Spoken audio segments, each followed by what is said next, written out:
se quedaron durmiendo, digamos, ¿no? Bueno, eh, vamos a continuar en la clase de hoy con lo relativo al tema remuneración, en el que estoy aceptando a un par de compañeros, ahí estamos. Bueno, entonces les decía, vamos a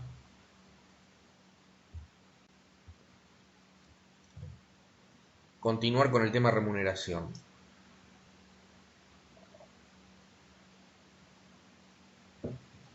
Bueno, desde ya, como hacemos habitualmente, también si tienen dudas o consultas, me interrumpen, o sea, me lo van poniendo en el chat y yo los voy tratando de contestar en la medida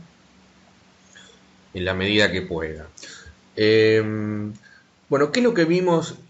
¿Qué es lo que vimos la clase pasada? Básicamente, lo que vimos fue el tema del concepto de remuneración del convenio 95 de OIT. Vimos el salario, vimos lo que es el tema del salario laboral. Estoy pasando ya estos, estas, estas pantallas que nosotros ya hemos visto en la clase pasada. Concepto de salario previsional. Y más que nada nos detuvimos la clase pasada para ver el concepto de salario. Dijimos que había dos elementos que eran los que definían el salario, que se desprendían del artículo 1 del convenio 95 de OIT. Esto es el tema ganancia del trabajador, y que esa ganancia del trabajador, segundo elemento, sea una retribución de los servicios prestados. Esos dos elementos se debían dar, y cuidado, porque este es un poco lo que nosotros dejamos planteado la clase pasada. Estos elementos que estoy explicando derivan de una norma internacional, de un convenio 95 que está ratificado por la Argentina, y si la legislación interna no se adecua eh, a esta normativa, puede ser tachada de inconstitucional. Eh, la importancia, entonces, y además la importancia de estos conceptos es que estos conceptos a la determinación de remuneración o no en el plano laboral, se proyecta hacia otros institutos del derecho del trabajo, como tiene que ver, por ejemplo, con el tema de la indemnización por despido, o para el tema de la liquidación de otros rubros que tienen como punto de partida la remuneración. Y nos quedamos acá en el tema de los beneficios sociales en el artículo 103 bis de la Ley de Contrato de Trabajo. Que incluso algo de esto habíamos visto la clase pasada, porque además la clase pasada vimos los fallos de Corte Suprema de Justicia de la Nación, Pérez Condisco, González con Polimat y Díaz contra Cervecería y Maltería Quilmes, donde la Corte, entre supuestos distintos, aplicaba el convenio 95 de la OIT y declaraba la inconstitucionalidad de ciertas disposiciones internas que se apartaban de lo dispuesto en el convenio 95. Volvemos a repetir que en materia de jurisprudencia, lo que resuelve cualquier tribunal, y entre ellos la Corte Suprema de Justicia de la Nación, tiene vigencia para el caso y aplicación para el caso concreto, pero siento una doctrina, siento una jurisprudencia justamente, que si bien no es obligatoria, puede ser tomada por otros tribunales inferiores a la hora de resolver la cuestión. Y nosotros dijimos que fundamentalmente del caso Pérez Condisco, que en realidad es el caso que se van a derivar los otros dos, sí iba a surgir una interpretación amplia de la Corte Suprema de Justicia de la Nación en materia de ganancia del trabajador, especialmente en el caso Pérez Condisco, donde determinó que en el caso de los luncheon tickets, que eran esos tickets que se le daba al trabajador a los efectos de que se puedan alimentar, debían ser considerados ineludiblemente una ganancia del trabajador. Y con ese criterio se podría proyectar a otros supuestos que podrían llegar a ser dudosos. Y a propósito de otros supuestos que la ley que la ley de contrato de trabajo considera no remunerativo, nos encontramos con el tema de los denominados beneficios sociales. Los beneficios sociales, en realidad, tal como lo marca acá el artículo que tenemos en pantalla, que es el 103 bis, y si nosotros, pues esta es una parte del artículo, el artículo sigue en esta otra pantalla, y como podrán ver es un artículo incorporado por la ley 24.700 en octubre, si no veo mal, del año 1996.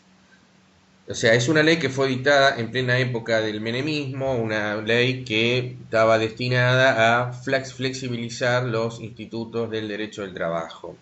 Y se incorporó en la ley el tema de los beneficios, el tema de los beneficios sociales. Por supuesto, debo señalar que esta ley es anterior a los fallos de la Corte que yo estuve haciendo referencia en la clase anterior, porque caso Pérez Condisco en adelante fueron casos que se dictaron después del año 2004. De manera tal que esta normativa es anterior en otra etapa en la cual se permite a las empresas otorgar lo que se denomina beneficios sociales y que se los considera no remunerativos. Pero vuelvo a insistir, existe toda una situación de incertidumbre jurídica porque estos beneficios que están acá los establece la ley, pero eventualmente un tribunal podría declararlos inconstitucionales sobre la base de lo que nosotros estuvimos explicando la clase anterior. Y en el artículo 103 bis de la ley de contrato de trabajo entonces se incorpora el tema de los beneficios sociales con esta particularidad. Primero ya es una definición de qué se entiende, el legislador hace una definición de qué se entiende por beneficios sociales, que es el primer párrafo que ustedes tienen en pantalla.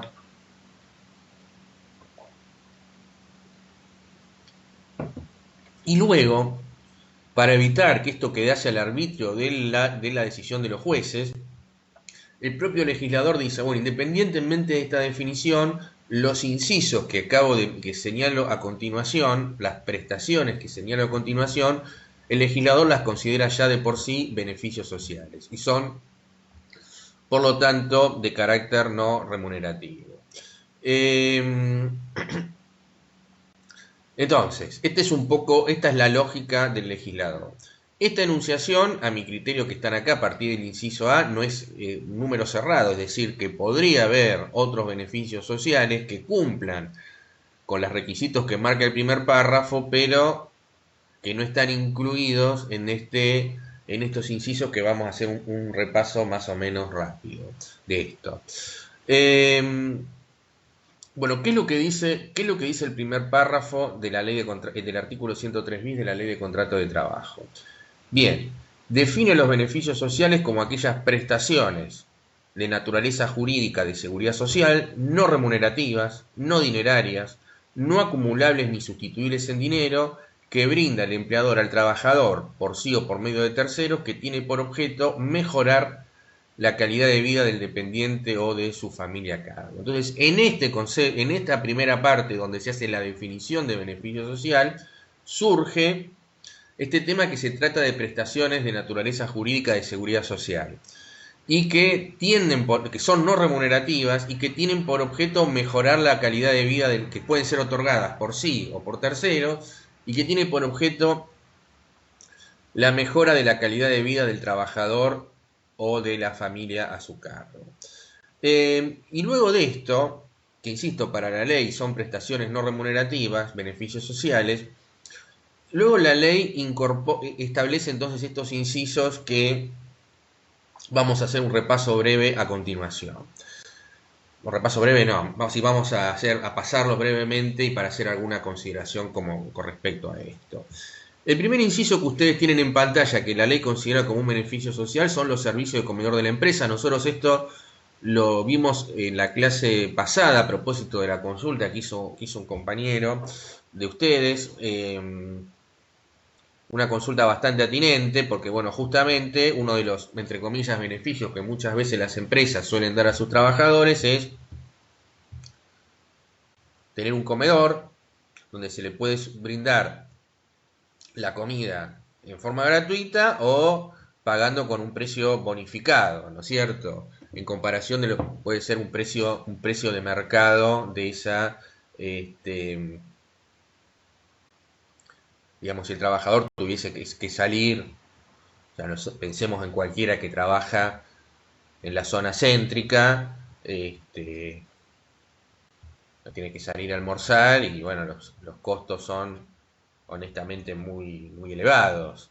De manera tal que si la empresa tiene un servicio de comedor interno con un precio bonificado, bueno, obviamente eso constituye claramente un beneficio para el trabajador. Pero bueno, un poco lo que nosotros planteamos la clase pasada era que me lo preguntaban y yo no lo contesté porque evidentemente acá tenemos un signo de interrogación con respecto a esto, es si este beneficio, o sea, que esta prestación que la ley determina que es un beneficio social, no puede ser considerado como remuneración a la hora de, o sea, a la luz de lo que dice el convenio 95 de la OIT, es decir, si esto en realidad no debe ser ese ahorro que se hace el trabajador, no debe ser considerado como una remuneración a los fines de la, eh,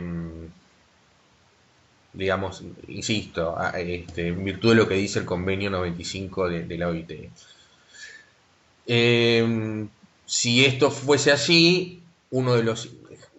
Yo diría que esta cuestión se puede derivar desde el punto de vista práctico si hay una desvinculación del trabajador, por ejemplo, un trabajador es despedido, supóngase que sin causa, yo le pago la indemnización en base a lo que yo considero remunerativo. Si la empresa le daba servicio de comedor, a mí el artículo 103 bis me dice que es un beneficio social no remunerativo, y de repente ese trabajador dice, no, mire, esta indemnización es incompleta porque en realidad la empresa me otorgaba servicio de comedor, eh, para mí esto es un salario, bueno, en función de que es una ganancia y una retribución del trabajador, una retribución de los servicios prestados, y por lo tanto esa valorización mensual de esa prestación debe estar incluida en la base de cálculo de la indemnización por despido, por ejemplo. Bien, los incisos B y C, que siguen en el artículo 103 bis de la Ley de Contrato de Trabajo,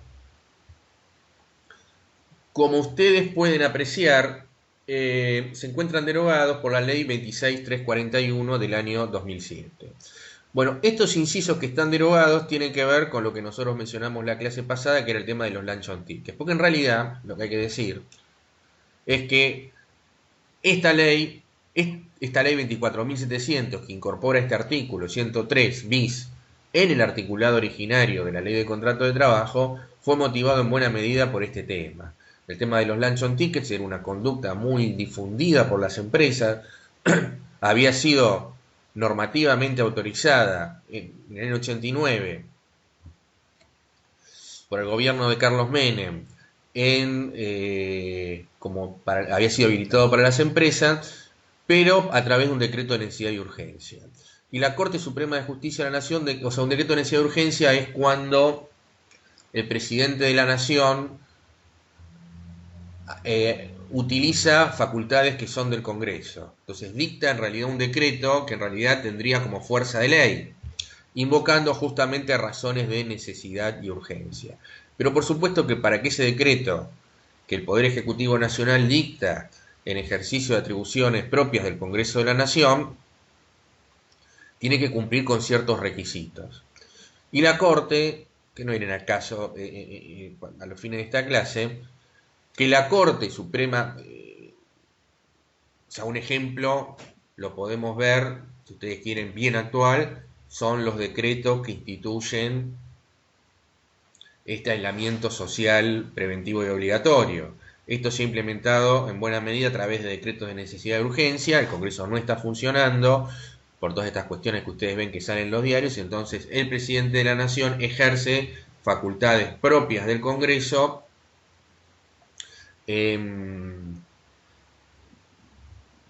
invocando estas razones de necesidad y urgencia.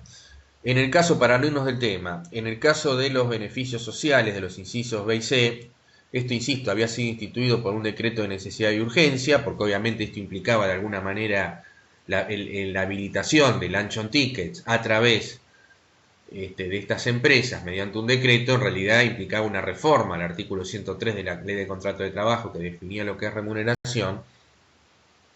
Y finalmente el legislador dictó la ley 24.700 que estableció la incorporación de estos incisos B y C como prestaciones no remunerativas, estos beneficios sociales de carácter no remunerativo.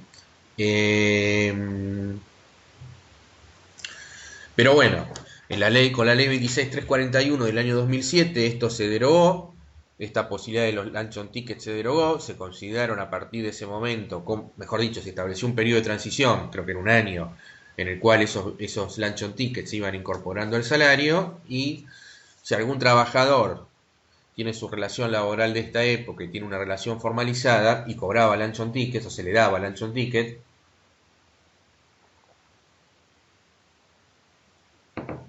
les va a aparecer en el recibo de sueldo un rubro remunerativo que es ley 26341 por montos insignificantes, porque obviamente esas prestaciones han quedado todas desvalorizadas por el paso del tiempo.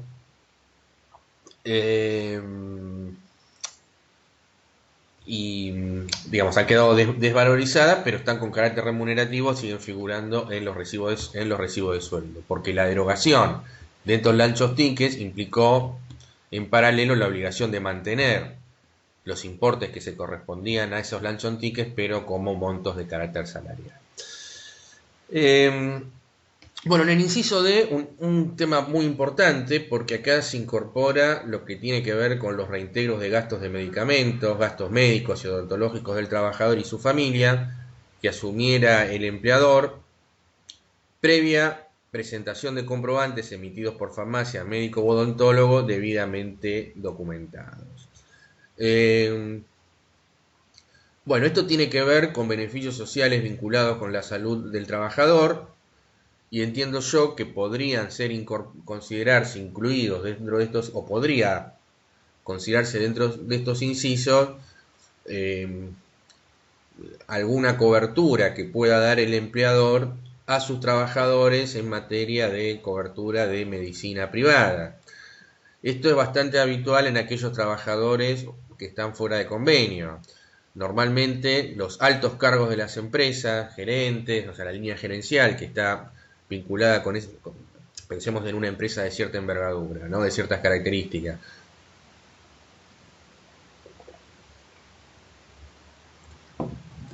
Normalmente estos trabajadores están excluidos de las disposiciones del convenio colectivo, es decir, el convenio colectivo que se aplica en esa empresa, pero los cargos más altos pueden ser que estén excluidos. Y normalmente estos trabajadores, y le digo trabajadores porque por más que estos cargos son trabajadores muy particulares, pero están regidos por la ley de contrato de trabajo, al igual que el último trabajador de la empresa, muchas veces las empresas les suelen dar una cobertura en materia de medicina privada, ¿no es cierto? Entonces, bueno, acá se abre un gran interrogante acerca de que si esta cobertura es o no de carácter remunerativo. O sea, me refiero puntualmente no al reintegro de un gasto médico específico, sino en aquellos supuestos en los cuales la empresa, no sé, contrata un plan corporativo y le da a sus trabajadores la cobertura de alguna de las prepagas que están en el mercado, no sé, OSDE, Swiss Medical o cualquiera de ellas, ¿no? Bueno, obviamente que son prestaciones que son muy caras. Hay un dato de la realidad, ¿no es cierto? Cuando por ejemplo, claramente cuando este personal jerárquico se desvincula de la empresa y de repente no quiere hacer un juicio, no va a hacer un juicio laboral, entonces hace alguna negociación para acordar su desvinculación, es bastante habitual que que una de las preocupaciones que tenga esta persona que pierde ese ingreso, que normalmente obviamente en estos cargos estamos hablando de cargos con salarios importantes, pero una de las preocupaciones y una de las cuestiones que se suele colocar en esos acuerdos es el mantenimiento de la cobertura médica por un plazo X más allá de la continuación del contrato. O sea, esto para decir algo que en realidad no hace falta que haga toda esta aclaración a las 7:54 de la mañana, que tiene que ver con algo que es sabido, que son los altos costos que tiene la medicina todo el tema de la cobertura por medicina prepaga. Eh, yo, sin haber hecho un estudio pormenorizado de este supuesto, lo que sí debo señalarles es que después del fallo o sea, me da la impresión que antes del fallo Pérez Condisco se había algún planteo acerca de la consideración de salario de esta prestación. La jurisprudencia, me da la impresión que la jurisprudencia de la Cámara era bastante restrictiva en este tema. Diría que era bastante difícil, me parece a mí, que se admitiera la inclusión de estos rubros, ¿no? De este rubro. Pero eh, después del caso Pérez Condisco, que denota una interpretación amplia de la Corte en materia de remuneración, bueno, se han admitido en varios casos que la cobertura privada, costo mensual de esa cobertura privada, constituía remuneración para el trabajador. Obviamente, siempre la construcción jurídica debe hacerse en base de considerar que eso implica una ganancia para el trabajador. Y entonces, bueno, la discusión se centra puntualmente en ese punto, en ese tema, ¿no? Si es una ganancia o no del trabajador. En general, quienes consideran que no lo es, dicen, pero bueno, el trabajador no tiene necesidad, o sea, no es un gasto que de todas maneras pueda realizar el trabajador, porque, a ver, el sistema de salud argentina tiene todo un régimen en materia de cobertura de salud, de obras sociales sindicales, hospitales públicos, etcétera, etcétera, de manera tal que la medicina privada es uno de los lugares o una de las prestaciones que uno puede acceder en materia de salud, pero no es única, ¿no? Esto para quienes desmienten el carácter de ganancia. Pero bueno, yo simplemente lo dejo planteado. Por supuesto, a la hora de un despido esto cambia importantemente el costo de una y el derecho, el monto de la indemnización por despido, porque desde ya que si yo considero el costo mensual, o sea, lo que el trabajador dejó de pagar, ¿qué es lo que el trabajador hubiese pagado por ese mismo plan en el mercado?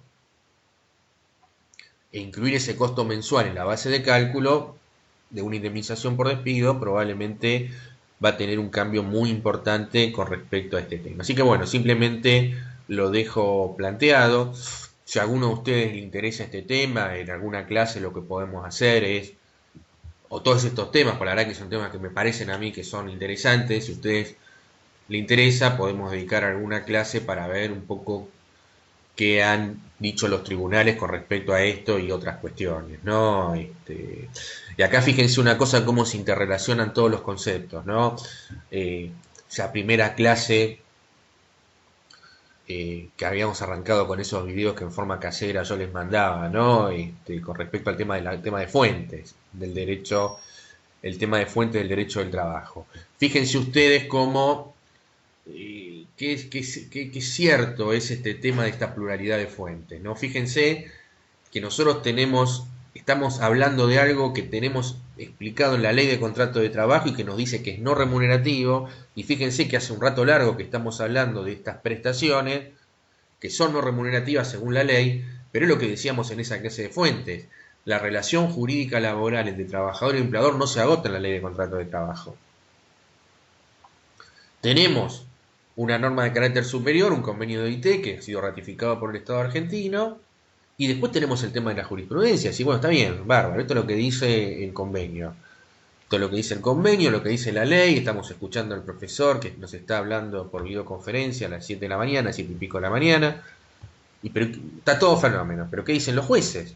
Porque si eventualmente esto va a tribunales, bueno, ¿cómo va a ser interpretado por los jueces? Acá surge el tema de lo que es la jurisprudencia como fuente del derecho del trabajo, ¿no? Y cómo recobra valor esta clase en materia de fuente. Bueno, después hay otros incisos que también la ley considera como beneficios sociales. En el inciso E se habla de la provisión de ropa de trabajo y de cualquier otro elemento vinculado a la indumentaria y el equipamiento del trabajador para uso exclusivo en el desempeño de sus tareas.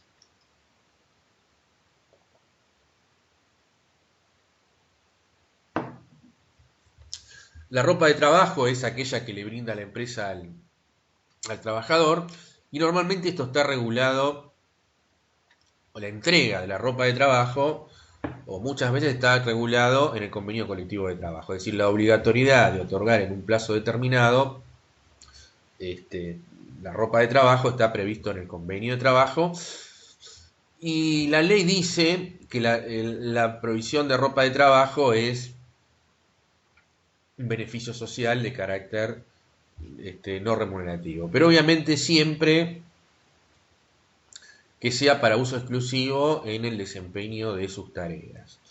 Este, que yo diría que en buena medida es lo que ocurre. Pero bueno, no sé, pensemos en algún periodista que a lo mejor pueda salir por televisión y que la empresa les provea, no sé, los trajes, la serie de trajes. Bueno, obviamente, para que utilice en su programa de televisión. Obviamente, esa indumentaria puede ser puede ser y tiene que ser utilizado en su lugar de trabajo, pero también puede ser utilizado en su vida de relación, de manera tal que, bueno, en ese caso, incluso ya para la ley no sería beneficio social, sino sería de carácter remunerativo. O sea que aparece entonces en forma muy importante lo que tiene que ver con eh, el uso, como dice acá, el uso exclusivo en el desempeño de sus tareas.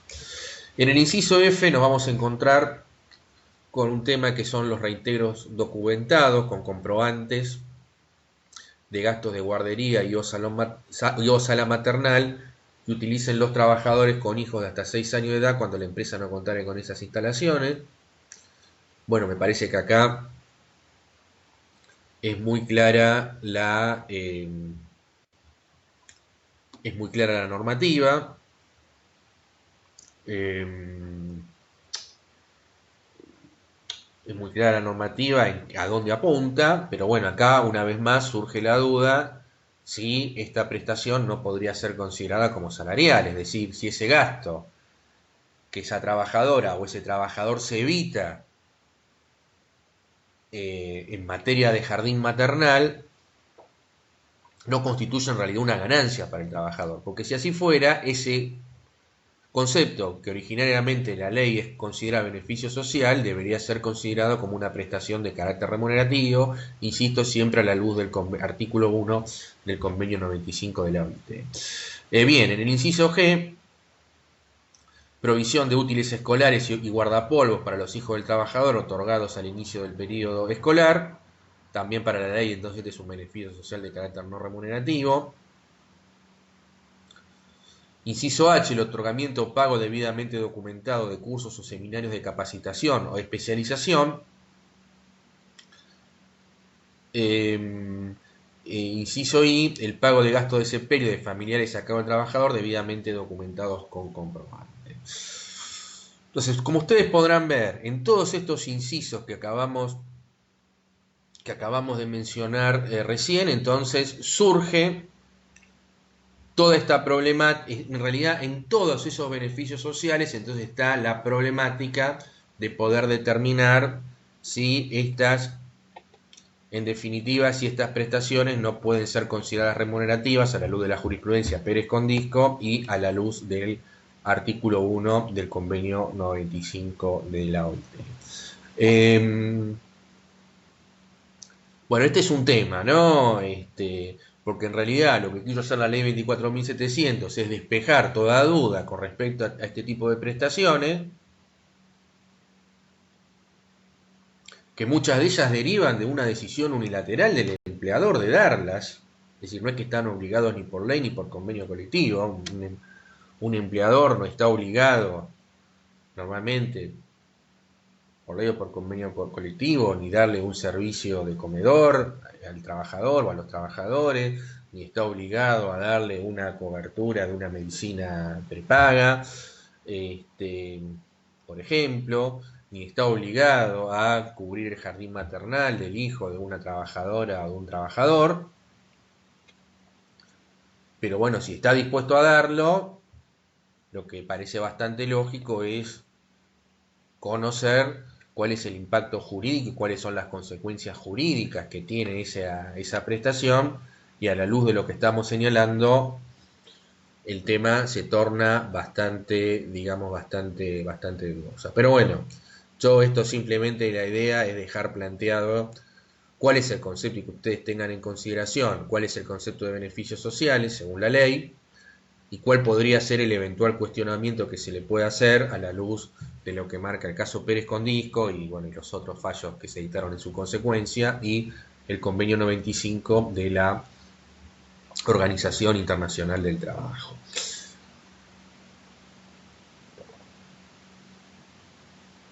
Bueno, esto simplemente hasta acá lo que tiene que ver con el concepto de remuneración. Pero bueno, nosotros, ustedes van a encontrar en los libros diferentes, y está en la ley de contrato de trabajo de alguna manera, diferentes clasificaciones de lo que es el tema de la remuneración. Esto lo hemos mencionado en la clase pasada, pero tenemos una primera categorización, la volvemos a mencionar ahora, que el salario puede ser por unidad de tiempo o un salario por rendimiento. Cuando hablamos de un salario por unidad de tiempo, es lo que normalmente ocurre, es decir, es un salario en el cual se establece un básico mensual, por ejemplo. Tiene un salario mensual. Bueno, es un típico salario por unidad de tiempo. El trabajador puso a disposición su fuerza de trabajo, uno de sus deberes en este contrato de trabajo, y devenga el derecho a cobrar la remuneración por haber puesto a disposición su fuerza de trabajo durante ese mes. O puede ser por quincena, o puede ser por día, o puede ser por jornada. Pero estamos siempre hablando por unidad de tiempo. Después está el salario por rendimiento, es decir, que ya no importa tanto el haber desempeñado su labor durante un periodo determinado, sino que está sujeto a un resultado específico. El tema de las comisiones es el típico caso.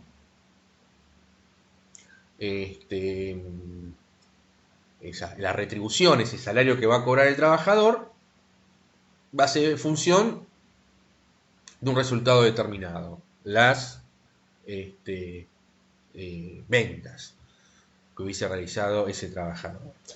De todas maneras, puede haber una combinación, que esto también ocurre, es decir, que tenga, no sé, salario mensual ese trabajador y tenga premios en función de diferentes resultados y diferentes objetivos, un salario de tipo mixto, digamos, ¿no? Esto también puede ocurrir. Si hubiese un salario exclusivamente por rendimiento, la ley de todas maneras garantiza mínimos, es decir, ese trabajador no podría ganar menos que el salario mínimo vital y móvil y no podría ganar menos, y si hubiese un convenio colectivo, seguramente el convenio colectivo va a establecer un salario garantizado, es decir, bueno, ese trabajador, si no tuvo ningún resultado positivo, por lo menos va a cobrar un mínimo, es decir, no puede haber un monto totalmente aleatorio, ¿no? Este es un poco, digamos, la diferenciación entre estos dos tipos de prestaciones, o estos dos tipos de salario. Pero después hay una definición o una clasificación. Bueno, acá me había olvidado un tema de una de las prestaciones no remunerativas, ¿no? Antes, que en realidad esto es antes de lo que tiene que ver con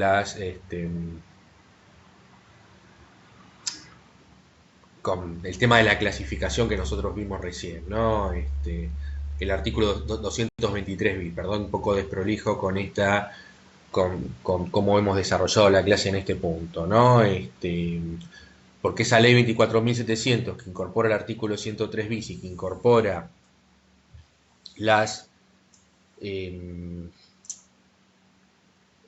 estos beneficios sociales no remunerativos, además incorporó un artículo que es el 223 bis a la ley de contrato de trabajo.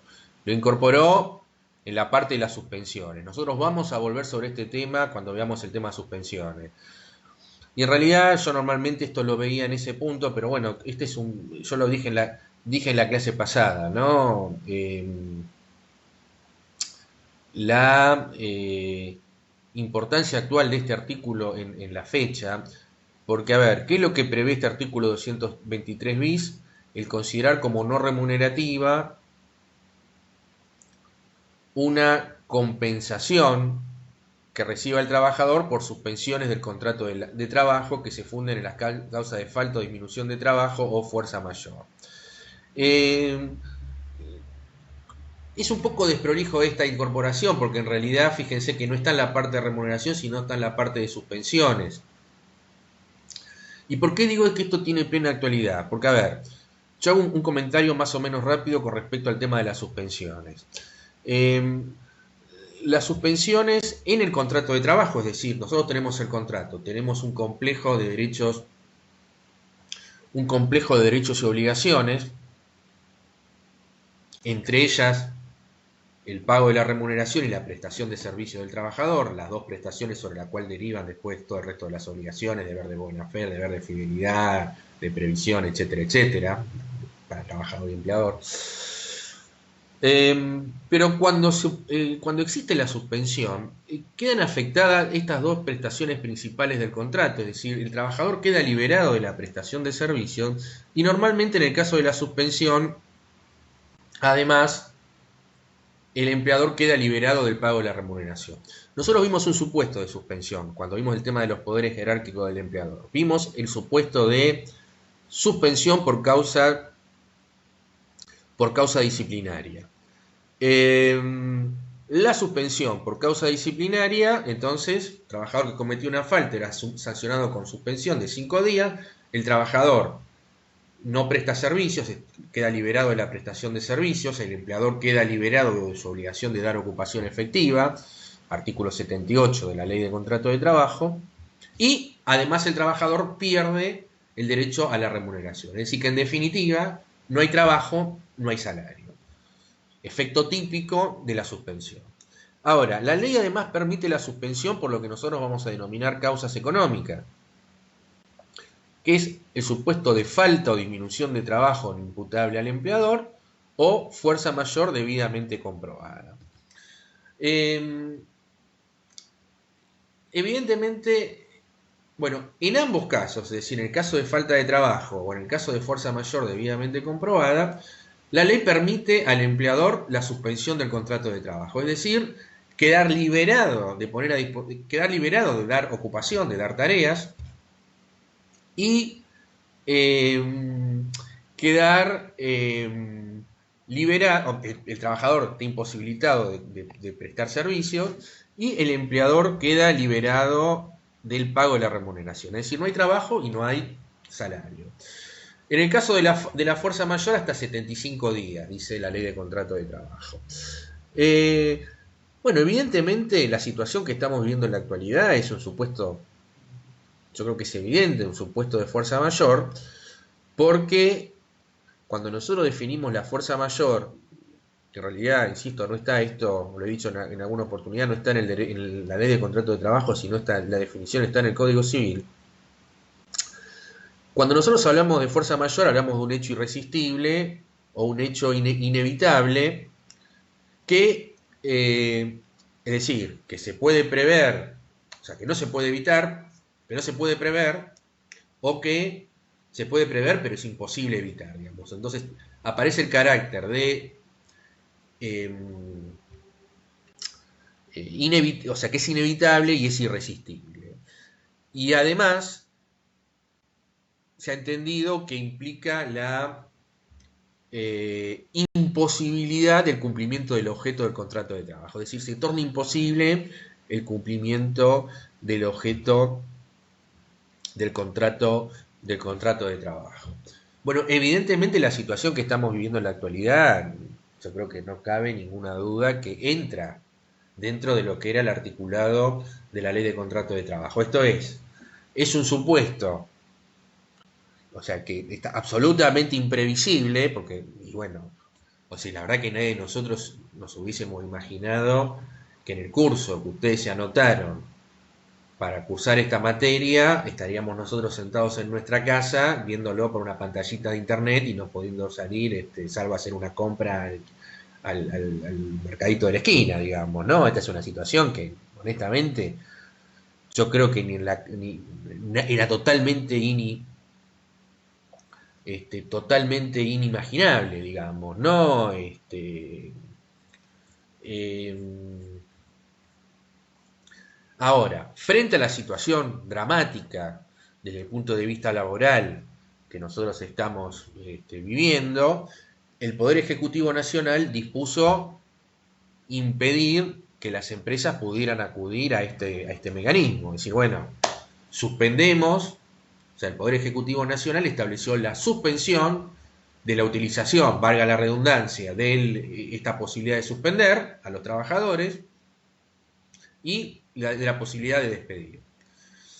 Únicamente, dice el legislador, o mejor dicho, no el legislador, sino el Poder Ejecutivo, la única excepción que le da al empleador, dice, salvo lo dispuesto en el artículo 223 bis de la Ley de Contrato de Trabajo. Es decir, este artículo que nosotros tenemos recién. Porque, a ver, el decreto 292/20 del Poder Ejecutivo Nacional, que establece por primera vez este aislamiento social, preventivo y obligatorio, que ahora fue prorrogado por el decreto que fue anunciado por el presidente de la Nación el sábado y publicado en el boletín oficial del día de ayer.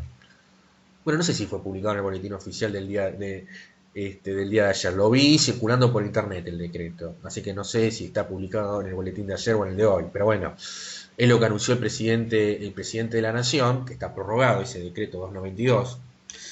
Estableció, entre otras cuestiones, la obligación de la empresa de mantener el nivel de ingreso de ese trabajador. Entonces, en definitiva, la única vía que tiene hoy la empresa para adoptar alguna decisión con respecto a ese trabajador, porque no lo puede despedir, no lo puede suspender por causas económicas, es lo que está previsto en este artículo 223 bis de la Ley de Contrato de Trabajo. Es decir, porque si no, el empleador está obligado a seguir pagando la remuneración, con todos los atributos de la remuneración, en definitiva. La única posibilidad que tiene el empleador en la actualidad es pactar, y acá lo dice, individual, si con el propio trabajador o colectivamente, con la homologación por la autoridad de aplicación, es decir, por parte del Ministerio de Trabajo, el pago de una prestación de carácter no remunerativa para sustituir el salario del que pierde el trabajador como consecuencia de la suspensión. El tema está bastante confuso, hay muchísimas dudas con respecto a esto. Yo les adelanto que el Día del Trabajador, o sea, el próximo viernes, que es 1 de mayo, yo voy a dar una videoconferencia, después les voy a pasar bien toda la data, sobre el tema de cómo impacta toda la normativa de emergencia en el contrato de trabajo. Entonces voy a dar una videoconferencia especialmente sobre este tema. La verdad que me gustaría que, bueno, si ustedes pueden, que, bueno, esto probablemente va a ser a las 6 de la tarde del día viernes, 1 de mayo. Yo después les voy a pasar bien toda la data. Y sí les comento que esa videoconferencia no va a ser grabada en principio. Así que, bueno, de manera tal que si les interesa, bueno, ese va a ser el horario en el cual nosotros vamos a dar esa charla con respecto a ese tema si a ustedes les interesa. Lo cierto es que la ley habilita, la ley 24.700, habilita el pago de una prestación no remunerativa. La única excepción o la única cuestión es que esas prestación no remunerativa tributará, dice, las contribuciones establecidas en la ley 23.660 y 23.661, es decir, que lo único que tendrá que pagar son las cargas sociales dirigidas al sistema de obras sociales. Pero bueno, este artículo implicaría hay una discusión si se puede pagar menos de lo que era el salario, pero por de pronto, si fuese una prestación de carácter no remunerativa, la ley se ahorraría el tema de las cargas sociales, que no sería un supuesto menor. Salvo este supuesto, las empresas no están habilitadas para reducción de remuneraciones, ninguna cosa por el estilo, porque insisto, las normas en materia que han sido dictadas por el Poder Ejecutivo solo habilita esta cuestión. Así que bueno, discúlpenme que quedó un poco desorganizada la clase. Artículo 223 bis, una de las prestaciones no remunerativas.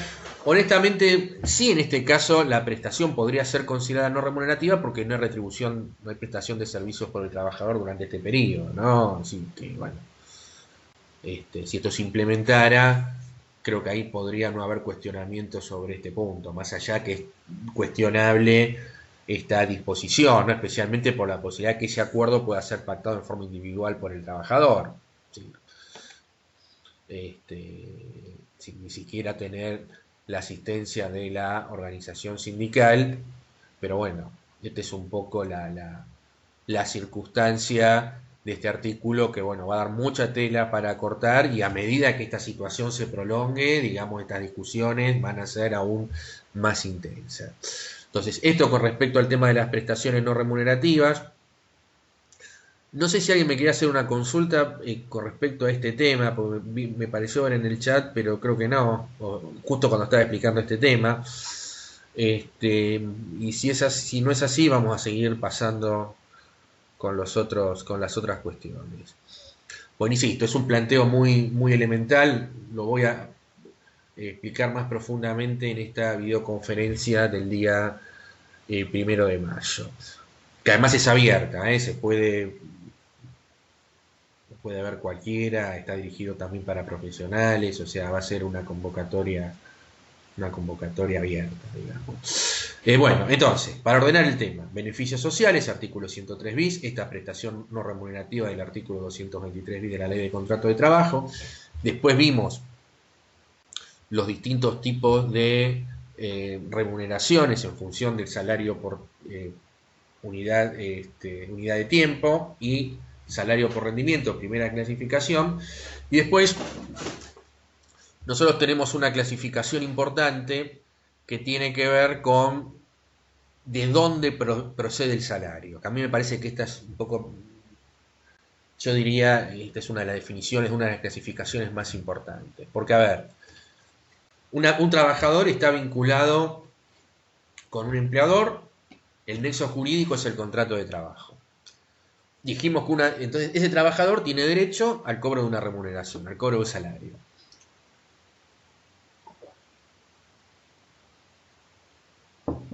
Bien. Bueno, pero ¿a qué tiene derecho? ¿Y de dónde viene? ¿Cuáles son las normas que fijan el salario? ¿Cuáles son las fuentes que determinan lo que ese trabajador va a cobrar? Bueno, y en realidad nosotros tenemos el salario que percibe el trabajador va a tener origen de alguna manera estatal, por decirlo de alguna manera. El piso va a ser un piso que es el piso que le va a garantizar el Estado. Después está la actividad convencional, que esto es muy importante, ¿no? Lo que marcan las diferentes paritarias, los diferentes acuerdos salariales que corresponden a distintas actividades. Entonces ahí el tema proviene de... Me estoy quedando sin batería.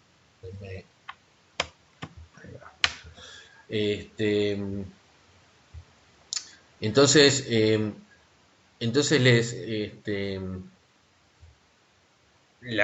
proviene entonces el segundo nivel, es lo que se pacte colectivamente, y finalmente podría haber lo que pacten las partes en forma individual.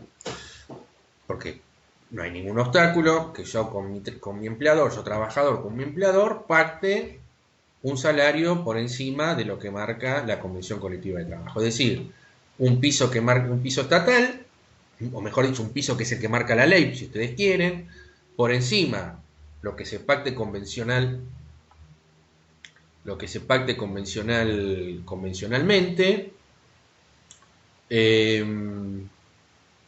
finalmente podría haber que el trabajador y empleador pacten algo por encima de lo que marca la Convención Colectiva de Trabajo. Entonces aparece otra vez el tema de la fuente. Desde el punto de vista de, de los mínimos que garantiza la ley, nos vamos a encontrar con un concepto que es este que ustedes ven en pantalla, que es el salario mínimo vital y móvil. Salario mínimo vital y móvil. Esto está garantizado por el artículo 14 bis de la Constitución. El artículo 14 bis de la Constitución Nacional, en ese primer párrafo, cuando consagra el principio protectorio, determina que el trabajador en ningún caso puede ganar, o sea, mejor dicho, garantiza constitucionalmente un salario mínimo vital y móvil. Y esto ha sido reglamentado por la ley 24013 en los artículos que ustedes ven en pantalla, artículos 135 a 142, y en la ley de contrato de trabajo en los artículos 116 a 120.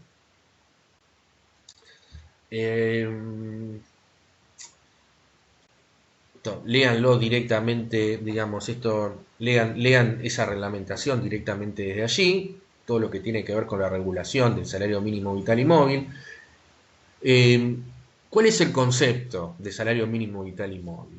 Bueno, por supuesto esta definición, este salario tiene tres características, ¿no? Que es la que ustedes ven en pantalla, que es mínimo, es vital y es móvil.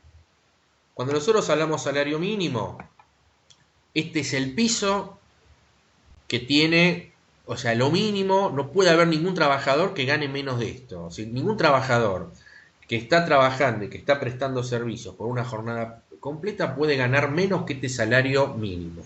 Así que salario mínimo vital y móvil entonces juega como piso. ¿Qué quiere decir que sea vital el monto de este salario mínimo? Es que la Constitución y la ley no solamente exige que sea un mínimo, sino que además que sea vital. Nosotros dijimos que el salario tiene un carácter alimentario y que por lo tanto no podía haber, o sea, no basta con garantizar un mínimo, sino que además ese mínimo debe ser vital, es decir, debe garantizar la subsistencia del trabajador y de su grupo familiar. Y además tiene que ser móvil. El carácter móvil tiene plena actualidad, porque en realidad la movilidad del monto del salario mínimo vital apunta a que ese monto mínimo debe estar en correspondencia con el alza del costo de la vida. Bueno, lo que nosotros estamos viendo en la actualidad, es decir, bueno, los precios lamentablemente siguen subiendo, el costo de vida sube, estamos en un proceso inflacionario ya desde hace varios años, y entonces el concepto de movilidad adquiere un carácter fundamental, porque ese monto debe ir, si es móvil, tiene que seguir de alguna manera lo que implica el costo, el aumento del costo de la vida, es decir, el fenómeno de la inflación.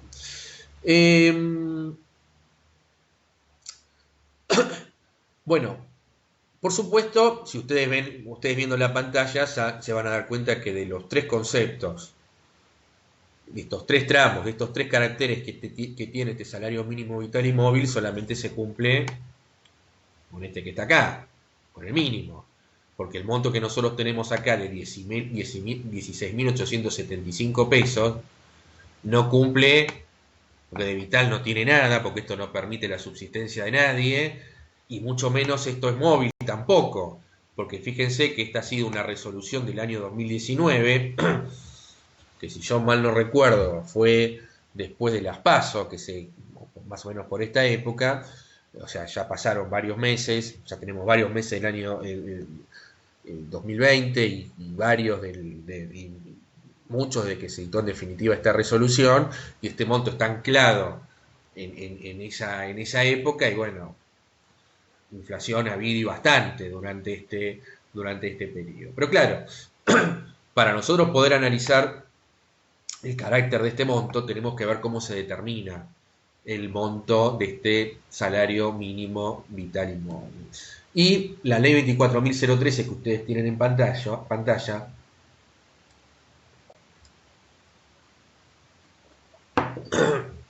instituye en estos artículos 135 y 142, insisto, ley 24013, instituye un consejo, cuya denominación la tienen acá al final, ¿no? de la pantalla. Consejo Nacional del Empleo, la Productividad y el Salario Mínimo Vital y Móvil.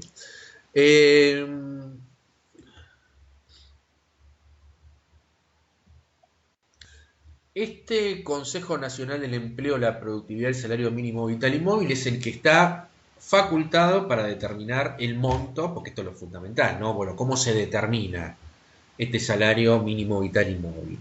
Y entonces el monto se determina por este consejo que tiene este nombre muy pomposo, ¿no? Consejo Nacional del Empleo, la Productividad y el Salario Mínimo Vital y Móvil.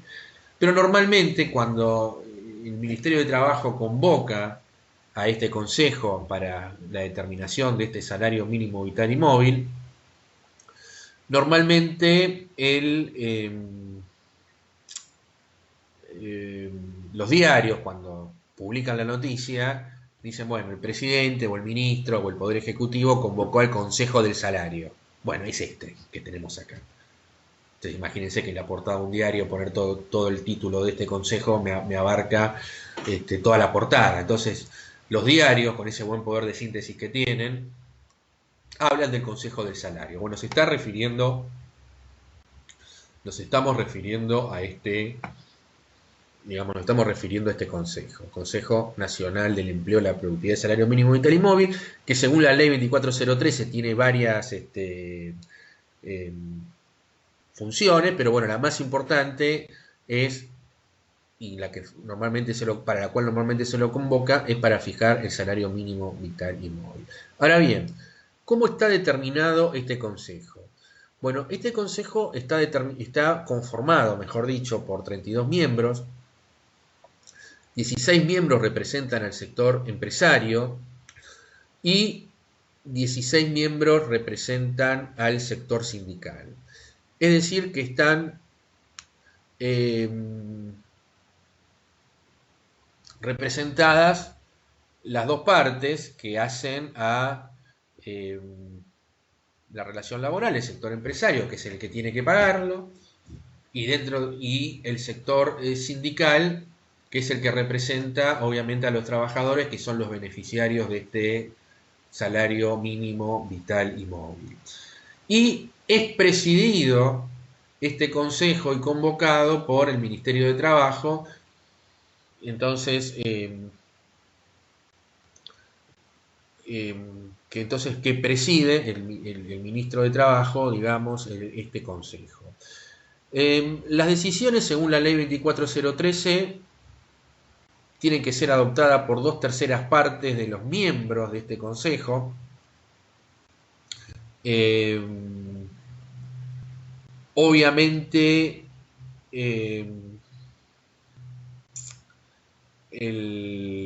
exige, digamos, una conformidad entre ambos sectores, es decir, el sector empresario y el sector trabajador, y si no son ambos sectores, por lo menos una parte importante de uno de los sectores tiene que acordar con esa propuesta, porque si no, no hay posibilidad de acuerdo. Y el presidente del Consejo Salario Mínimo Vital y Móvil, de funcionario del Ministerio de Trabajo, que es la lauda en el caso de que no hubiese acuerdo. E incluso la ley establece que, bueno, si el ministerio, el presidente del consejo no está de acuerdo con lo que se pacte, podría eventualmente devolver con observaciones lo acordado entre ambas, en estas representaciones. Entonces, en definitiva, por más que el Estado no tenga, o sea, y no queda muy claro en qué consiste esa devolución, ¿no es cierto?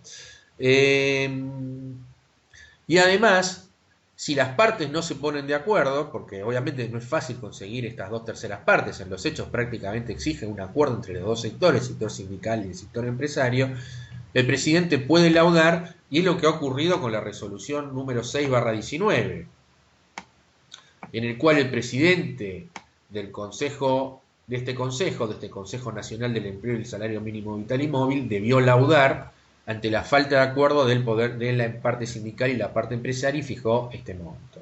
Un monto que yo creo que ya en esa época estaba por debajo de las necesidades y de la cobertura de un salario mínimo, de ninguna manera, o sea, no cubría las necesidades del requisito de la vitalidad, ser vital que exige la Constitución, no lo cumplió en ese momento, mucho menos lo hace esto en la actualidad.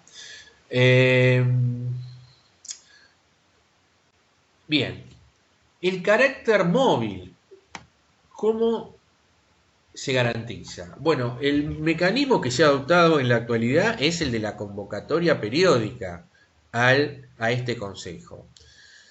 Entonces, periódicamente, anualmente, todos los años, el Ministerio de Trabajo convoca a este salario mínimo, a este Consejo del Salario, bueno, Consejo Nacional del Empleo, la Productividad, etcétera. Entonces, con esa convocatoria anual, se pretende salvar el tema de la movilidad, pero bueno, insisto con esto, la manda constitucional solo se cumple en el primero de los requisitos, que es en el salario, en el aspecto del salario mínimo, pero no en el aspecto del carácter vital y móvil. Bien, ahora, nosotros una cosa que tenemos que tener en particular consideración es que en buena medida los trabajadores y las empresas están alcanzados por algún convenio colectivo de trabajo. Entonces surge lo que es el salario, los salarios de convenio. Es decir, es muy difícil pensar, o sea, en la práctica, de pensar que alguna empresa no esté alcanzado por algún convenio colectivo de trabajo.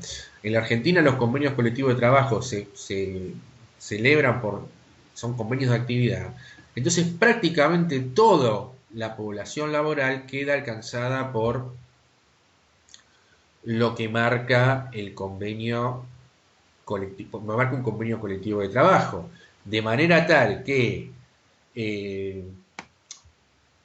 ningún trabajador, o sea, cualquier trabajador que esté regido y alcanzado por un convenio colectivo, no se va a regir por este monto, sino se va a regir porque este es un piso, es decir, el convenio no puede pactar por debajo, la paritaria no puede pactar por debajo de esto, sino que tenemos que ver qué es lo que marca el convenio, digamos, el convenio colectivo de trabajo. Y además hay una cuestión que debo decir de cómo funciona esto en la práctica, porque esto es importante señalarlo.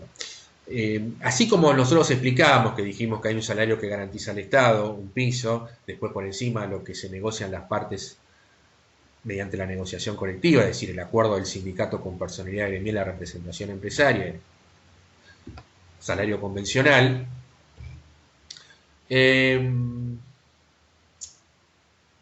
Si uno lo explica de esta manera, pareciera que primero se constituye el Consejo del Salario, fija el mínimo, y después se celebran las paritarias para fijar cuáles son los salarios del convenio, teniendo en cuenta ese mínimo fijado por este Consejo. Bueno, esto no es como ocurre en la práctica. En la práctica, ¿qué es lo que ocurre?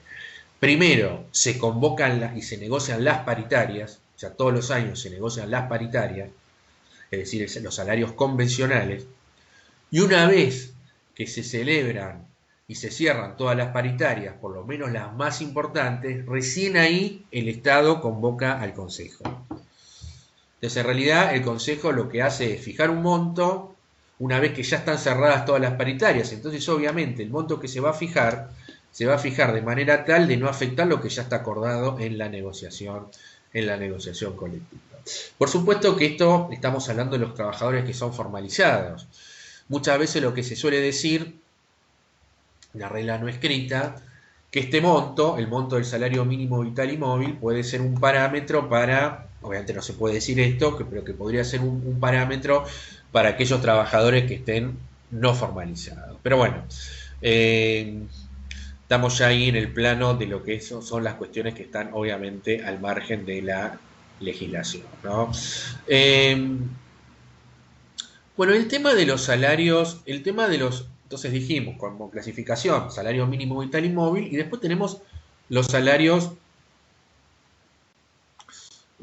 convencionales. Yo lo que he tomado acá es, o sea, traje un ejemplo que me parece, o sea, más que hacer una definición de qué es un salario, convencional, tomé la escala salarial de una actividad X, que en este caso es el convenio colectivo de trabajo que firma el sindicato de pasteleros. Este sindicato tiene distintas ramas y una de las ramas es la de los servicios rápidos, los famosos fast food, digamos, ¿no es cierto? Entonces, por supuesto que este convenio colectivo que acá vemos es el 329/2000 en este caso. Este es el convenio colectivo, es un convenio colectivo que rige esa actividad y esa rama. Y nosotros nos vamos a encontrar que el barra 2000 implica el año de homologación del convenio, es decir, un convenio que fue celebrado y homologado en el año 2000. Recuerden ustedes, lo vimos en la clase de fuentes, que el convenio colectivo tiene el denominado efecto ultraactividad, es decir que el convenio tiene un plazo de vigencia, pero el convenio rige una vez que está vencido, más allá del plazo de vigencia, hasta tanto se celebre un nuevo convenio colectivo. Yo supongo que por el año de celebración este convenio ya debe estar vencido, pero obviamente sigue rigiendo, está vigente por el efecto ultraactividad de las cláusulas del convenio. Es decir, que hasta tanto la organización sindical, o sea, los firmantes de este convenio se vuelvan a sentar para celebrar un convenio colectivo nuevo, se van a regir por este convenio colectivo número 329/2000. Ahora, obviamente, que las cláusulas de ese convenio colectivo sigan vigentes no quiere decir que no se tenga que seguir celebrando y negociando los salarios, porque obviamente el proceso que ustedes saben de inflación que nosotros tenemos y de alza del costo de la vida exige que los firmantes del convenio colectivo de trabajo se sienten, negocien y fijen las escalas, lo que se llaman las escalas salariales, es decir, los salarios de convenio. Que desde el punto de vista de los requisitos, ¿cuáles son formales? O sea, se celebra un acta firmada por los mismos signatarios del convenio colectivo de trabajo. Y para su entrada en vigencia tiene que ser homologado y tiene los mismos efectos que el convenio colectivo de trabajo.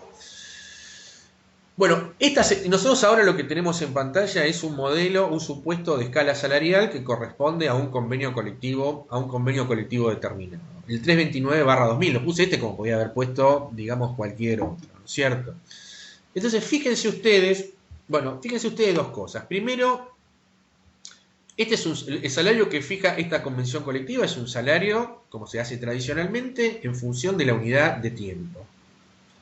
Y la unidad de tiempo que se adopta son dos posibles: salario mensual o un salario por hora.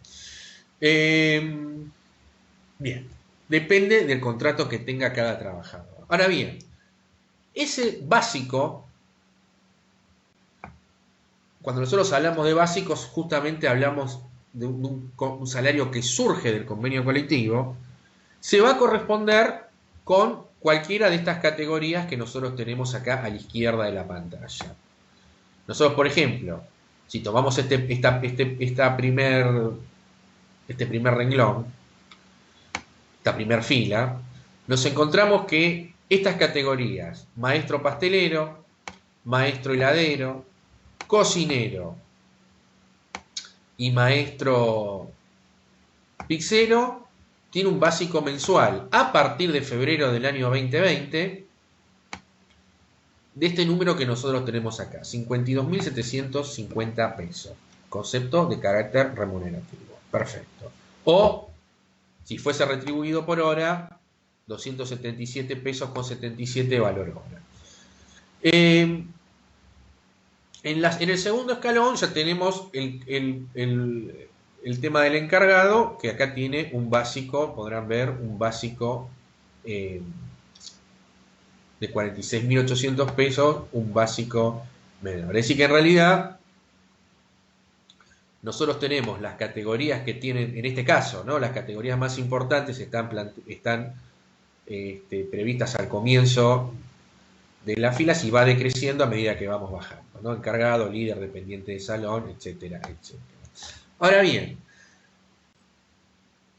¿a qué categoría le corresponde? Porque esto está explicado así, ¿a qué categoría corresponde cada trabajador? Es decir, bueno, pero ¿qué es el maestro pastelero?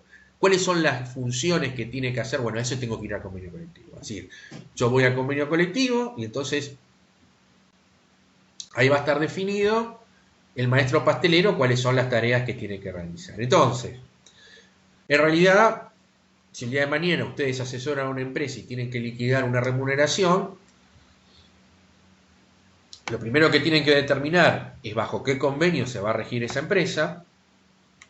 Y la segunda consideración es, tienen un trabajador y en cuáles de las categorías que está previsto en ese convenio colectivo le corresponde en función de las tareas que realiza. Entonces yo lo voy a encuadrar ese trabajador en una categoría determinada y en función de la categoría en la cual va a estar encuadrado le va a corresponder un básico mensual. Si el trabajador no presta servicios durante todo el mes, y probablemente entonces la forma de retribución va a ser por hora. Pero bueno, esto es el básico. Esto es el básico del convenio colectivo. Este es el básico del convenio. Está, como podrán ver, lo que ustedes tienen en pantalla está cortado porque después sigue para abajo las distintas categorías, ¿no? Pero además del básico, normalmente el convenio colectivo de trabajo plantea y puede tener adicionales. Que acá en la escala salarial, por una cuestión práctica, para poder, a la hora de liquidar los sueldos, para que el que tenga que liquidar los sueldos o el trabajador no tenga que ir a leer todo el convenio, cuando se publica la escala salarial, destacan los artículos que fijan diferentes adicionales. Entonces, la remuneración de ese trabajador, no sé, de ese maestro pizzero o ese encargado, va a estar constituido por el básico, que vimos en la pantalla anterior, y además se le tiene que agregar los adicionales o premios que tiene previsto el propio convenio colectivo. En este caso hay un adicional que es un premio a la concurrencia efectiva, que el artículo 50 del convenio colectivo de trabajo lo establece. Dice, fíjense, un premio del 14% de la remuneración nominal bruta, es decir, que es un adicional del 14% del básico que va a tener ese trabajador. Pero ese básico, ese adicional, el trabajador lo va a percibir en la medida que haya concurrido efectivamente todos los días que hacen a su contrato de trabajo, cumpliendo el total de las jornadas asignadas. Es decir, una suerte de premio por presentismo que acá se denomina premio a la concurrencia efectiva. Si ese trabajador fue todos los días, no faltó nunca en el periodo determinado, entonces el trabajador, además de su básico, va a tener derecho al cobro de un adicional del 14%, que por supuesto es de carácter remunerativo, porque es ganancia del trabajador y es una ganancia por los servicios prestados. Solo se consideran, dice la Convención Colectiva del Trabajo, justificadas a los fines de este premio las ausencias correspondientes por licencia anual ordinaria, es decir, que si el trabajador falta porque está de vacaciones, el premio lo sigue cobrando. pero cualquier otra falta, según lo que está marcando acá en la Convención Colectiva de Trabajo, el trabajador pierde este premio a la concurrencia efectiva, es decir, este adicional del 14% que prevé esta convención colectiva de trabajo.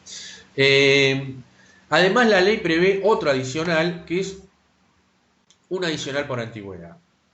Digamos, este premio, fíjense ustedes que es muy importante desde el punto de vista práctico, porque bueno, en el día a día de las empresas una de las cuestiones más importantes es el tema de, ustedes piensen en un establecimiento de estas características, ¿no? Un establecimiento de comidas rápidas, quizás no tiene una gran dotación de trabajadores, bueno, cualquier ausencia puede afectar, digamos, el servicio y la actividad de la empresa. Entonces, en la convención colectiva se pacta este premio por presentismo, que bueno, que es muy importante para las empresas y obviamente para el trabajador, porque bueno, la pérdida de este adicional implica, bueno, un detrimento de su salario muy importante cuando no lo cobra este adicional. Luego en el artículo 51 del convenio colectivo prevé un adicional por antigüedad del 1% por cada año de antigüedad, pero a partir que cumpla 2 años de antigüedad de la misma.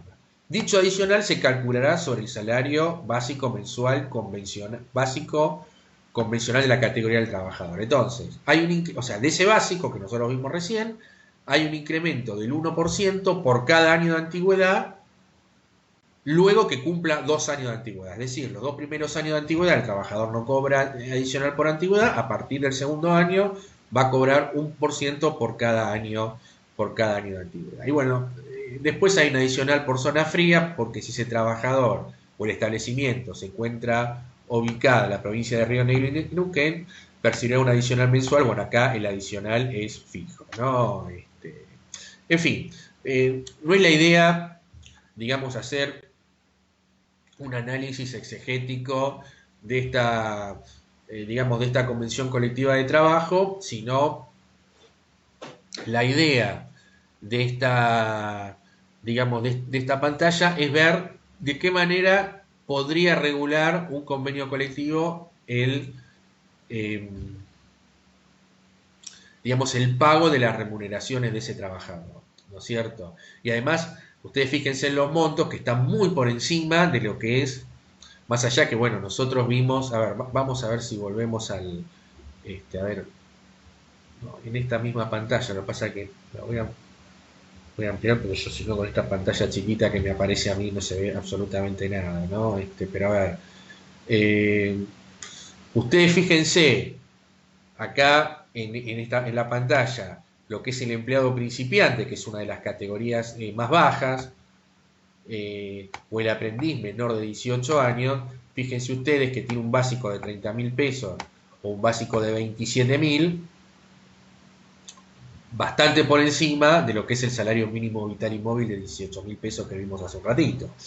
Estamos hablando de las categorías más bajas del convenio, a lo cual además hay que sumarles los adicionales por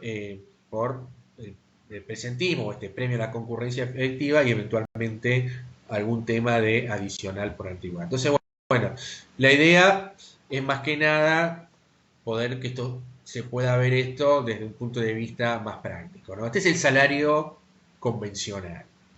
Entonces, insisto, salario mínimo vital y móvil, que es el que garantiza el Estado, el que garantiza la ley. Por encima, los salarios convencionales, los salarios que provienen de la convención colectiva, de la paritaria. Y por supuesto, es menos habitual, pero no habría ningún inconveniente para que las partes pacten salarios por encima de lo que está marcado en la convención colectiva de trabajo aplicable.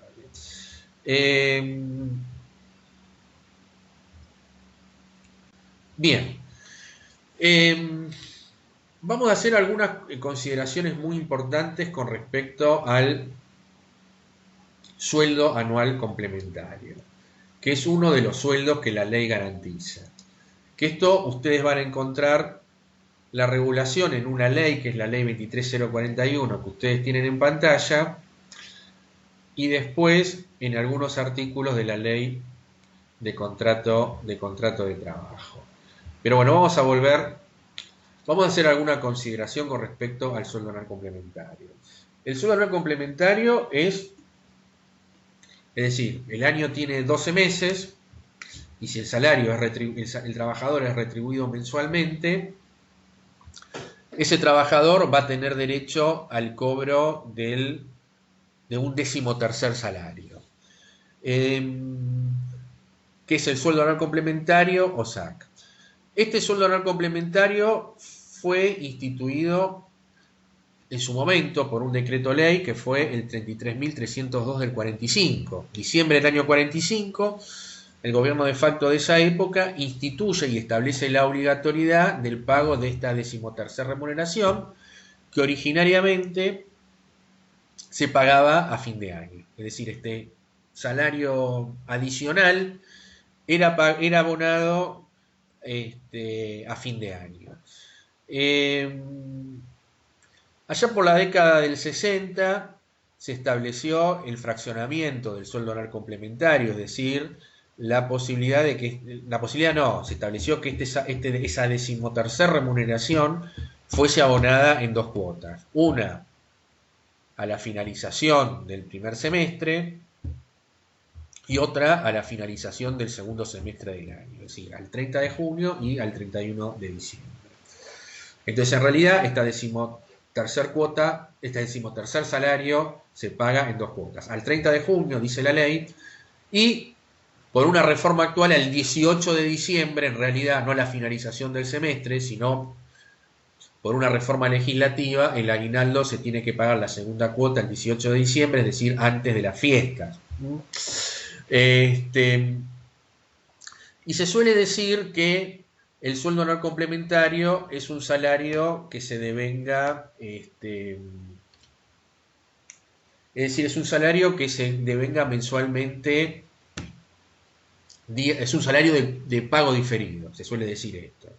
¿Por qué de pago diferido? Porque es un salario que se va devengando día a día, mes a mes, es decir, yo voy a prestar servicios en el día de la fecha y gano la parte proporcional que me corresponde a ese sueldo anual complementario.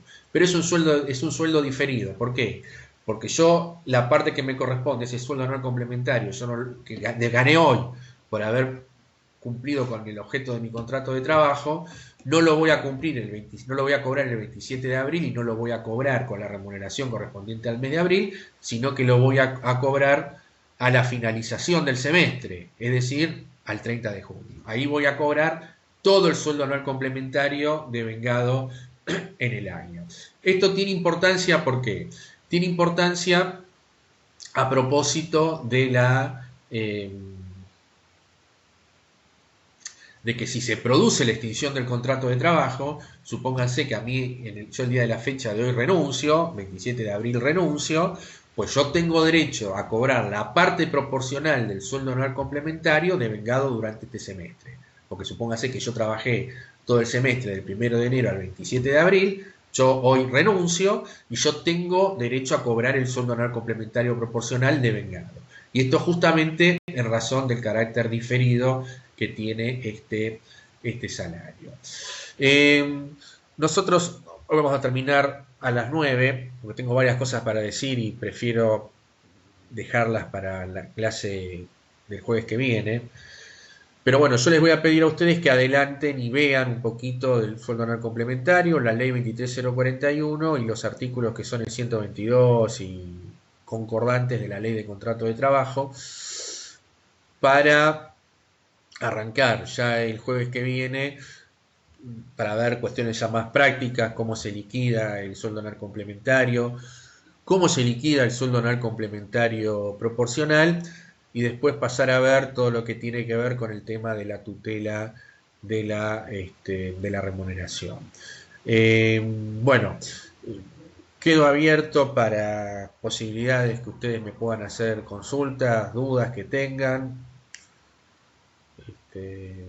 Hoy hablé todo seguido y no hubo ninguna, así que se ve que no sé si se fueron a dormir y me dejaron conectado a la camarita o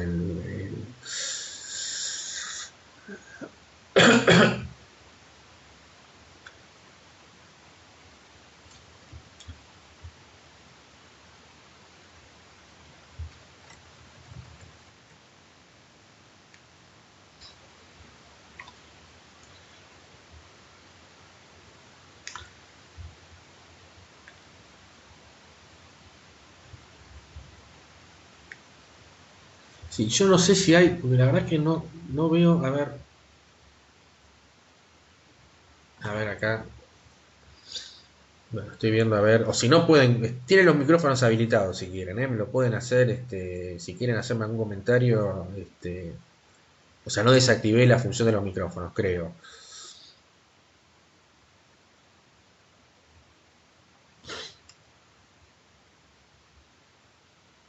Sí, Oriana, si podría volver a repetir las dos partes, las partes que tienen que acordar en el consejo. Sí, nosotros dijimos que hay un consejo y el consejo tiene que fijar el monto del salario mínimo vital y móvil. Son 32 miembros. ¿Con qué mayoría se adoptan las decisiones? Es decir, de esos 32 miembros, ¿cuánto, o sea, cuál es el número que se necesita para aprobar el monto? Bueno, las dos terceras partes del consejo. Entonces, las dos terceras partes de ese consejo se tienen que poner de acuerdo para fijar el monto de ese salario mínimo vital y móvil. Si no ocurre, como no ocurrió en el año pasado, porque fue fácil la cuestión, el sector sindical hacía un planteamiento, pretendía un número, y el sector empresario decía, no, bueno, esto estamos en desacuerdo. Entonces, obviamente, ahí ni siquiera había una mayoría, porque la mitad decía una cosa y la mitad decía otra. Bueno, entonces el Ministerio de Trabajo puede laudar y fue en definitiva lo que hizo. Pero necesita una mayoría muy importante. Si los hechos prácticamente requiere el consentimiento, o sea, el acuerdo de ambas partes, ¿no? Lo que pasa es que hay que decir que el sector empresario está y el sector trabajador, bueno, hay distintos grupos sindicales en esos 16, hay distintas partes del sindicalismo, hay distintos sectores empresarios que están representados, entonces podría llegar a ser que el sector sindical o el sector empresario no estén totalmente de acuerdo con la situación determinada. A ver, lo que ocurrió durante muchos años es, se acordaba un monto del salario mínimo vital y móvil, supónganse, ¿por qué? Porque estaba de acuerdo todo el sector empresario y un sector del sindicalismo estaba de acuerdo. Porque, a ver, yo no tengo presente bien cómo está constituido ahora, pero en el sector sindical, bueno, ustedes saben que hay, no sé si ustedes saben, pero les comento, hay dos centrales sindicales, que es la CGT,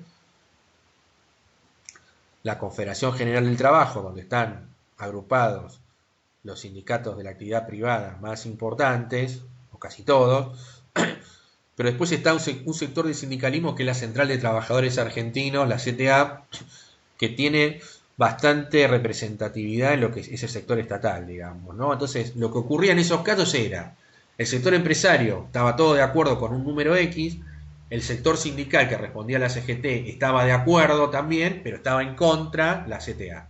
Entonces, sumando todos esos votos, se conseguían las dos terceras partes de los votos, entonces se aprobaba el número, más allá que un sector del sindicalismo, no sé, los representantes que respondían a la Central de Trabajadores Argentinos, por ejemplo, no estaban de acuerdo. Pero al conseguir las dos terceras partes, esa decisión era válida. No sé si, Oriana, ahora te contesté la pregunta. El salario, Julieta, el salario mínimo vital y móvil y los salarios convencionales, ¿son cada uno una clasificación de salario? A ver, el tema de las clasificaciones es un tema, yo claro que es un tema para a los fines didácticos, digamos, es decir, no le den tanta importancia a ese tema, porque a ver, eh, ustedes asesoran a una empresa, tienen que liquidar un sueldo, y ustedes lo que les importa y lo que les va a importar al empleador y al trabajador es este, cuánto le tienen que pagar en definitiva.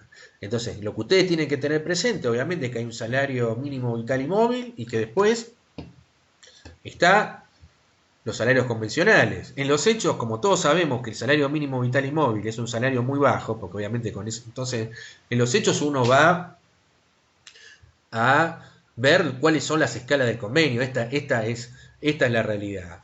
Yo esa clasificación la hice para un tema conceptual, para que nosotros sepamos en esta clase que hay un salario que garantiza el Estado, que es un salario mínimo vital y móvil, que es un piso, y por encima de eso es el salario convencional. digamos, en esta clasificación que yo estoy dando, sí, tiene que ver con la fuente de procedencia de ese salario. ¿Por qué? Porque el salario mínimo vital y móvil es un salario que proviene de la ley, está garantizado por la ley. En cambio, el salario del convenio colectivo, el salario, los básicos convencionales, ¿de dónde proviene? ¿Cuál es la fuente? Bueno, el convenio colectivo, porque son las propias partes colectivas las que pactan el número. Pero a ver, es algo, digamos, todas estas clasificaciones ustedes las tienen que tomar con pinzas, es para que yo tratar de darles a ustedes una explicación que además a ustedes más o menos les quede más claro. Pero en definitiva lo que importa, digamos, a los fines de la clase, del curso, que ustedes sepan qué es el salario mínimo vital y móvil y cómo se fija, y qué características tiene, y qué son los salarios convencionales. Desde el punto de vista práctico, si ustedes mañana asesoran a una empresa, bueno, saber a dónde tienen que ir para tener que encuadrar un trabajador, que es básicamente lo que marca el convenio colectivo. Si ustedes son trabajadores y quieren saber, bueno, a ver si me están pagando bien o mal, irán en principio a los básicos, a la escala del convenio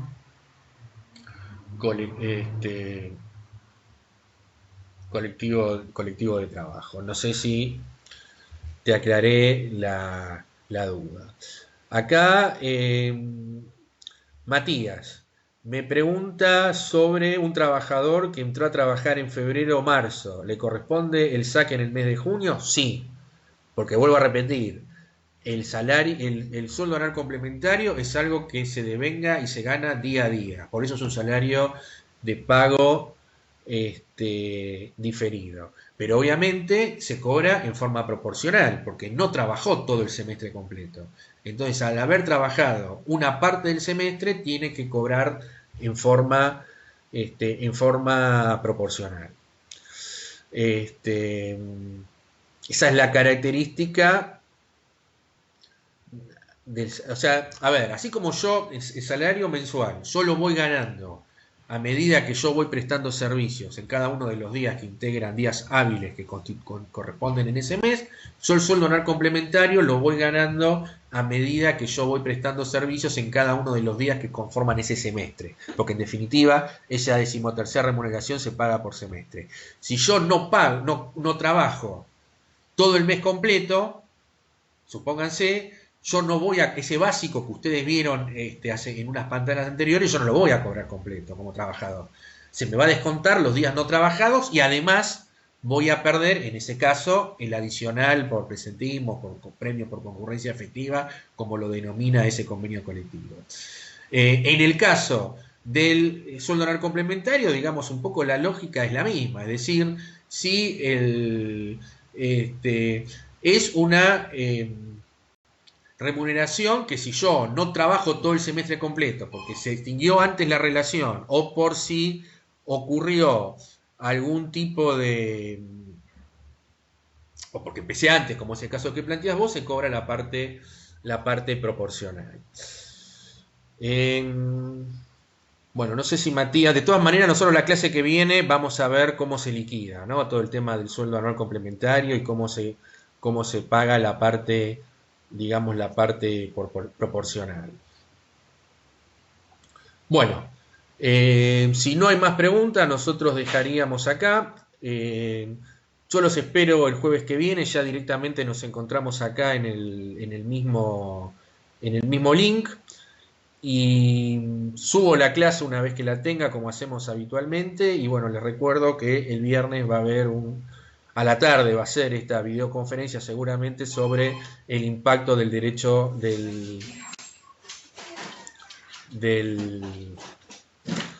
digamos, el impacto de la situación de emergencia en digamos, en la situación actual, ¿no? En los contratos de trabajo. Bueno, les mando un saludo y los estoy esperando el jueves que viene. Gracias.